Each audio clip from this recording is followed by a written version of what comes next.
I'd like to call upon Zara now to conclude the first round. Good evening, everyone, and thank you for inviting me to take part in this debate tonight. My name is Zara Faris, and I, for one, am very excited about this debate title. And this is because, for several years, I have focused specifically on working towards women's rights without feminism, from the basis of my own belief system, which is Islam. Now, for the proposition to impose the label feminism implies that feminism has some kind of monopoly on women's rights. But just as capitalism and communism are different approaches to economics, feminism too is just one approach to women's rights. And Islam, like other worldviews, provides other approaches. Now, very briefly, Islam enshrined women's rights to property, women's right to work, and that leaders could only be legitimized with the consent of both women as well as men, all 1,300 years before Western states granted these rights to its citizens. And all this was achieved without anyone needing to identify or use the label feminist or feminism. Now, in fact, in Western secular liberal states, women's suffrage, property rights, and right to work were achieved by campaigners, as we'll go into very briefly, who didn't even use the label feminist. They didn't use the labels of feminism. Even in secular liberal states such as the UK today, polls show that actually, in around 2016, only 7% of women identify as feminist, even though the majorities of men and women actually reported believing in gender equality. They wanted the women in their lives to have the same opportunities as the men.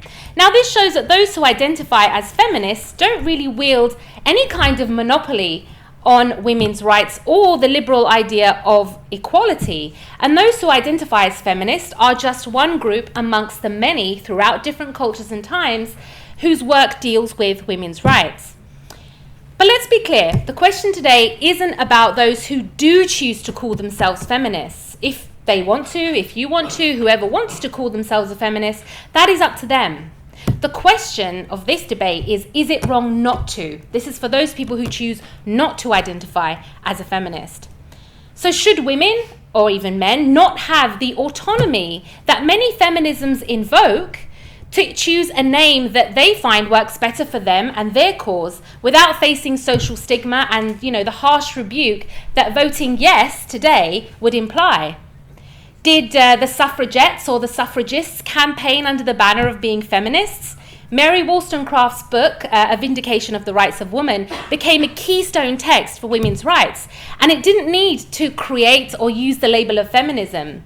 What about Caroline Norton? For those of you who don't know, she pushed for women's rights in the 19th century in child custody law, women's right to form contracts, inherit, keep possession of their own earnings. She never identified herself as a feminist, and in fact, she was notoriously anti-equality between men and women.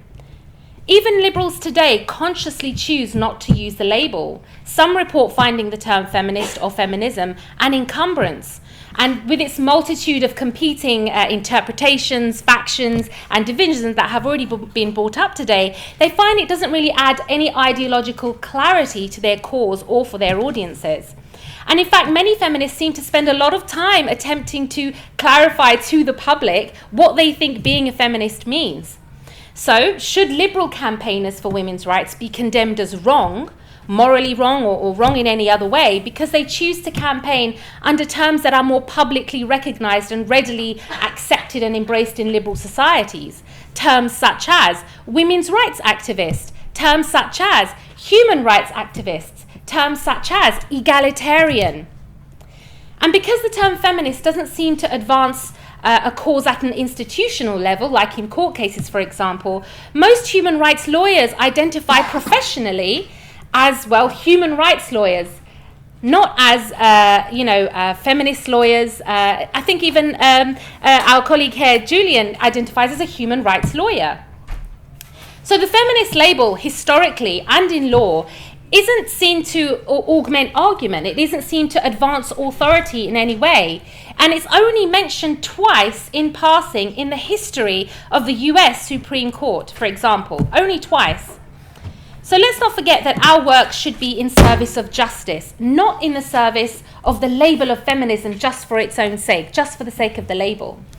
Now, the proposition or others may argue that, the label feminism, it's just about inculcating and reminding people about the equality of men and women, and that if you believe in the equality of men and women, then you're already a feminist. But if that's the case, then why do I need to identify as a feminist?